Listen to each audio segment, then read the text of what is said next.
오늘은 여러분들과 여순 민중 항쟁에 관해서 알아보려고 합니다. 여순 민중 항쟁이라고 하는 것은 제가 어렸을 때는 보통 여순 반란이라고 불렀고, 교과서에서는 그저 요새 잘 대접을 해준다는 것이 여순 사건 그럽니다. 그러나 이것은 여순 민중 항쟁입니다. 여순 민중 항쟁이 왜 여순 민중 항쟁인지, 그 민중 항쟁의 의미를 우리가 꼭 알아야겠습니다. 왜냐하면은 이것이 우리 역사의 해방 전후사의 인식에 있어서 가장 중요한 문제일 뿐만 아니라 우리가 해방 후에 진행되어 온 모든 역사의 가장 딥 스트럭처를 형성하는 것이기 때문에 이거를 제대로 알지 못하면 우리 역사를 알 길이 없습니다. 이 방면에 가장 깊은 연구를 해오신 주철이 박사님을 모시고 이 문제에 대해서 여러분들이 새로운 각성과 시각을 얻으시기를 바랍니다. 이제 우선 여순 민중항쟁이 무엇이냐라는 것이 좀 중요할 것 같은데요. 여순 민중항쟁은 제주 4.3 항쟁이 발발하면서 정부는 이걸 계속적으로 진압하는 과정들이 이루어집니다. 근데 대한민국 정부가 탄생했음에도 불구하고 제주 문제가 해결되지 않습니다. 그래서 이승만 정부에게는 큰 골칫거리였죠. 1948년 4월 3일 제주에서 단독선거 반대, 단독정부 반대하는 무장봉기가 일어납니다. 근데 이 무장봉기는 대한민국 정부가 수립되었음에도 계속됩니다. 그러면서 이승만 정부는 여기에 대한 큰 골칫거리를 안게 되죠. 그래서 여기에 대한 이제 진압작전의 변화가 일어납니다. 1948년 10월 11일 날 제주도에 그동안의 경찰 중심의 치안의 문제를 군 중심의 토벌작전으로 전환을 하게 됩니다. 이것이 1948년 10월 11일 날 설치된 제주도 경비사령부입니다. 이 경비사령부를 통해서 제주도를 초토화하려는 작전에 여수에 주둔하고 있었던 제14연대 1계대대에 출동명령을 내리게 됩니다. 그럼 이 출동명령은 정확하게 자국의 군대에게 자국민을 학살해라는 명령이었습니다. 그래서 14연대 군인들은 이 명령은 우리 헌법에 명시하고 있는 국군의 사명에 맞지 않다, 부당한 명령이다 라고 이걸 거부하고 봉기하게 이르게 됩니다. 이 봉기를 기하로 해서 이승만 정부와 미군정 사이에 있었던 경제적 수탈, 그 다음에 친일 관료들의 억압, 이런 것들에 대한 불만이 싹텄던 민중들이 이 군인들의 봉기를 계기로 폭발해서 항쟁으로 일어서게 됩니다. 이것을 그래서 이제 여순 항쟁이라 그러고, 이 여순 항쟁을 정부가 토벌하는 과정에서 수많은 많은 민간인들이 무참하게 무고하게 학살된 걸 통틀어서 여순 민중항쟁이라고 할 수 있습니다. 참 명료하게, 아주 명료하게 간략하게 해석을 해주셨는데, 그러니까는 이 여순 민중항쟁이라고 하는 것은 이제 형식상으로는 여수에 주둔하고 있던 제14연대가 정부도 좋고 군 상부도 좋고 좌우지간 제주 4.3 그 당시 뭐 사태라고 하겠지만 그 사태를 진압하기 위해서 이제 군인들을, 여수에 있는 군인들을 글로 진압하라 가라 하고 명령을 내렸는데, 그 명령을 우리는 못 듣겠다. 왜? 우리는 군인이지, 군인이라는 건 외적으로부터 국민을 보호하는 것이고, 그렇게 하려면은 동족을 이 상잔하고 우리의 친구 뭐 부모를 죽이라는 그런 명령을 우리가 받들어서 갈 수는 없는 거 아니냐.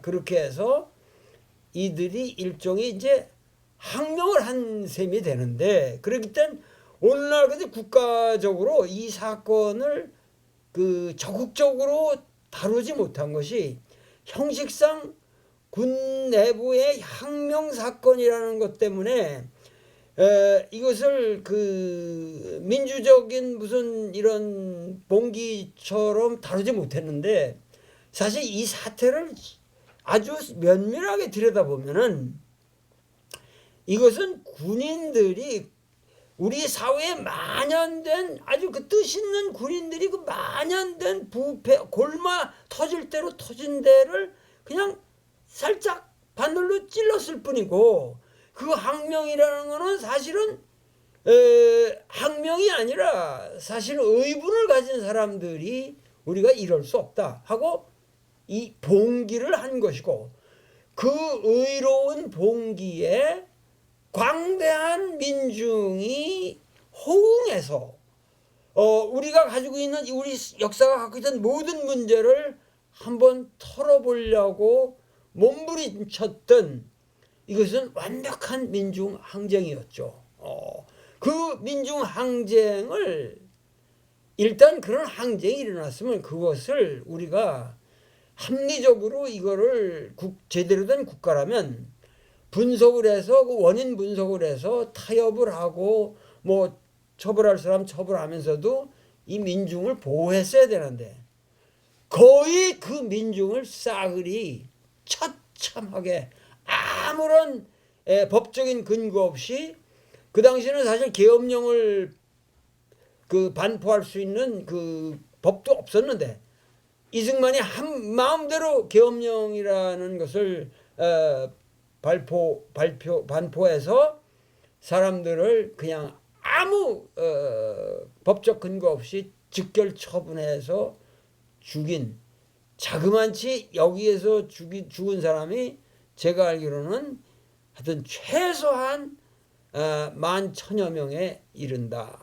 그러면은 이것은 국가가 자기 국민에게 저지른 아주 최대의 폭력 사건이고 최초의 폭력 사건일 수도 있고, 이것으로 인해서 그 뒤에 우리나라의 모든 소위 우리가 말하는 빨갱이라는 그 이름이 탄생되게 되고, 반공법이라는 이 국가보안법의 모든 이 연좌제라든가 이런 모든 악법이 탄생되면서 해방 후에 우리나라의 모든 그 잘못된 이념의 정당화가 이 사건을 통해서 이루어졌다는 의미에서 우리가 이 사건을 바르게 이해하고 넘어가지 않으면 나는 진정한 우리 역사의 발전이 없다.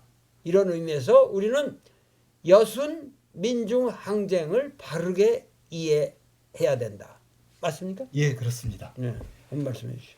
예, 이제 여순 항쟁을 진압한 이승만 정부는 자기 정권 유지를 위해서 국민을 탄압하고 억압하는 그런 국가보안법, 그리고 모든 학생들에게 군대 훈련을 받게 하는 이제 학도호국당, 그다음에 계엄법을 만들어서 비상계엄 체제를 만들 수 있는 체제들을 만들어가는 것. 그리고 국민들에게 우리는 헌법에서 이동의 자유를 보장하고 있는데 모든 이동할 때는 유숙계라는 기록을 남기게 하는, 그래서 모든 국민을 통제하는 형태들을 이승만 정부를 만들어갔던 겁니다. 근데 우리는 이제 그렇게 하면서 여순을 굉장히 왜곡적으로 정부가 만들었는데 그걸 우리는 전부 사실인 양 받아들인 것이 지금 70년을 오게 된 거죠. 그래서 이 시점에서 이제 여순 항쟁이 무엇인가를 바로 아는 작업이 반드시 필요하다는 겁니다. 역사도 그 역사의 슬픈 기억이 지금 꼭 70년 동안 잊혀지고 또 성장하고, 그것을 바탕으로 해서 모든 슬픈 이야기가 끊임없이 지어져 왔는데 제 나이와 같습니다. 그래서 이 슬픈 이야기를 우리가 반드시 새롭게 조명해야 되는데, 지금 현재 제주도의 4.3 민중항쟁은 상당히 그래도 건강한 방향으로 잘 정리가 되고 지금 풀려나가고 있는데 반해서 제주도 사건의 여파로 일어나긴 했지만 이것으로 인해 가지고 여러분들이 아는 소위 말해서 지리산 공비라고 우리가 불렀죠, 어렸을 때. 그래서 이 빨치산들이 생겨나게 되고, 자세히 들여다보면 이 사건이 남로당에서 조직적으로 이렇게 일으킨 사건처럼 우리는 이해해 왔는데, 모든 학계의 주장이 사실은 그것이 그러한 남로당의 지령에 의해서 일어난 사건이 아니라 그 의분을 가진 그 몇몇 이 군인들이 마침 그 얼마 전에 제주도에서 이 사태, 제주도 사태를 상당히 합리적으로 풀려고 노력했던 이름이 뭐죠? 김익렬 연대장. 연대장. 중령입니다. 중령. 네. 그 김익렬 중령이라는 분이 거기서 그 제주도에서 합리적 노선을 걸으니까 거기서 이제 잘라가지고 좌천을 시켜서 이분이 바로 이 여수의 14연대로 오셔가지고 거기서 제주도 문제는 이건 내가 그렇게 합리적으로 노력을 했는데 결국은 내가 이렇게 당했다. 이것은 뭐냐? 미 군정이라든가 지금 그 미 군정을 승계받은 이승만 정권이 근본적으로 그 제주도 인민들을 30만을 다 학살시키는 한이 있더라도 제주도를 미군의 어떠한 군사기지로 만들려는 그러한 음모가 있다는 걸 내가 충분히 알게 되었다. 그래서 나는 거기에 대해서 이렇게 역사가 가서는 안 된다고 생각을 해서 노력을 했었다. 이런 식으로 그분들을 14연대에 있는 분들을 설득한 것이 이제 그 지식을 가지고 있던 사람들이 거기로 가라고 갑자기 발령이 내려오니까 거기에 도저히 우리는 갈 수가 없다. 그러니까 그 의분에 차서 한 40여 명이 이 사실은 봉기를 한 건데 그것을 이 처참하게 탄압하는 세력들에게 본다면은 이것을 남로당의 조직적인 그 활동으로 만들어야만 그것의 어떤 정당성이 생겨나기 때문에 여태까지 우리가 잘못 알아왔던 것이죠. 그리고 이 더 참혹한 것은 사실은 그 뭐 손가락 총이라고 그러는가요? 예. 그야말로 그 사건이 진압되고 난 후에 그 여수의 인민들을 모아놓고 그냥 아무나 이 손가락으로 이렇게 하면 즉결 처분한 거죠. 운동장 같은 데 딱 해놓고 무슨 그 당시 일본 사람들이 저기 남겨놓고 간 찌까다비 운동화나 이런 것들을 신발을 다 나눠줬다는데 그거 신었으면 저놈은 무조건 그냥 그 자리에서 뭐 이 손에 무슨 총을 만질 듯한 기름이 있다든가 뭐 하여튼 그냥 그러면은 하다못해 무슨 송욱 교장 뭐 이런 분도 그 상당히 상식적인 분인데 그런 교장까지도 여기에 합류한 걸로 둔갑을 시켜가지고 그 밑에 있던 그 여학생들 그 어린 여학생들까지도 다 막 죽여버리고 하여튼 이게 너무 우리가 참혹한 그런 과정에서 우리 민중들은 그 이야기를 이 여수 순천 지역 뭐 광양 뭐 구례 뭐 하여튼 이쪽 사람들이 모두 가슴에 멍이 든 채 결국 70년을 살아온 것이죠. 그래서 이런 역사를 우리가 아픈 역사를 이제 털 때가 됐다. 그리고 해원을 할 때가 됐고 이런 것을 털므로써 이 남북의 화해 결국 이것이 우리가 남북 화해로 나가는 길이고 세계 시민으로 나아가는 길이고 민주를 정의롭게 구현하는 길이고 그래서 이러한 면에서 제가 요즘 이 방면으로 아주 공부를 깊게 하던 중에 주철이 선생님을 만나서 제가 상당히 많은 것을 더 깊게 깨닫게 되었습니다. 한번. 예. 그래서 저도 선생님을 만나 뵙게 돼서 너무 영광이고 좋습니다. 이제 그리고 특히나 여순항쟁을 민중항쟁으로 본다는 부분들에 대해서 실제 제가 하고 싶었던 이야기들이었는데 저도 조심스럽게 말을 못 꺼냈던 부분들을 과감히 꺼내주셔서 너무 감사드리고 이제 지금까지 우리가 잘못되고 왜곡된 역사들에 대해서 우리 선생님께서 좀 일침을 해주시고 우리들에게 좀 가르침을 주셨으면 좋겠습니다. 그래서 제가 이거 그 말씀과 한마디만 말씀드리면은 그 여순 이 사건은 반드시 민중항쟁으로 불러야 됩니다. 주체가 민중입니다. 민중이고 이것은 정의로운 항쟁이었습니다. 여기에 세부적인 여러 시비가 있을 수 있지만 그러한 문제보다는 그 당시 우리나라가 국가의 공권력이라고 하는 것이 제대로 된 틀을 갖고 있지 않았습니다. 그렇기 때문에 이것은 우리가 만들려고 하는 국가가 그 해방 후 전국에 있어서 이런 짓을 저질렀던 국가의 모습이 아니라는 의미에서 국가적인 반성을 요구하는 사태지 그 세부적인 시비를 따질 문제가 아니라는 거죠.